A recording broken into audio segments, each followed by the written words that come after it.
நீதிமொழிகள் 1 அதிகாரம் 33 எனக்கு செவி கொடுக்கிறவன் எவனோ அவன் விக்கினமின்றி வாசம் பண்ணி ஆபத்திற்கு பயப்படாமல் அமைதியாயிருப்பான்.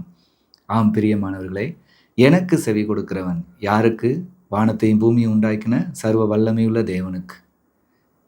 அவருக்கு செவி கொடுப்பதென்றால் எப்படி? நீங்கள் அவருக்கு செவி கொடுக்கிறவர்களாய் இருப்பீர்களானால் அனுதினமும் ஜெபிப்பீர்கள், வேதம் வாசிப்பீர்கள், சபை கூடி வருதலை விடாதபடிக்கு சபைக்கு செல்கிறவர்களாய் இருப்பீர்கள்.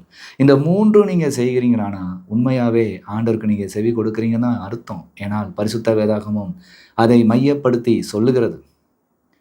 அங்கு வரும்போது அங்கு கர்த்தருடைய வார்த்தையை எடுத்து பிரசங்கிக்கிறவர்கள் வழியாய் பரிசுத்தாவியானவர் உங்களோடு இடைப்பட்டு வருகிற எல்லாவித ஆபத்துக்கும் நீங்கள் பயப்படாமல் இருக்கத்தக்க, தப்பித்து கொள்ளத்தக்க எல்லாவித வகைகளையும் உங்களுக்கு அங்கே வெளிப்படுத்தியும் தருகிறார்.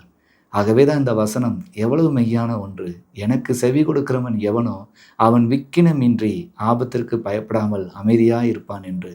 நீங்களும் சுகமான வாழ்க்கையாய் வாழணும் என்றால், ஆபத்தை கண்டு பயப்படாதபடி கர்த்தர் இப்படியாக சொல்லியிருக்கிறார், நாம் இப்படி நடந்து கொள்ள வேண்டும் என்று நல்ல ஆலோசனையில் இருக்க வேண்டும் என்றால் ஆண்டவருக்கு செவி கொடுங்கள். ஆண்டவருக்கு செவி கொடுப்பது இந்த 3 அடங்கும்.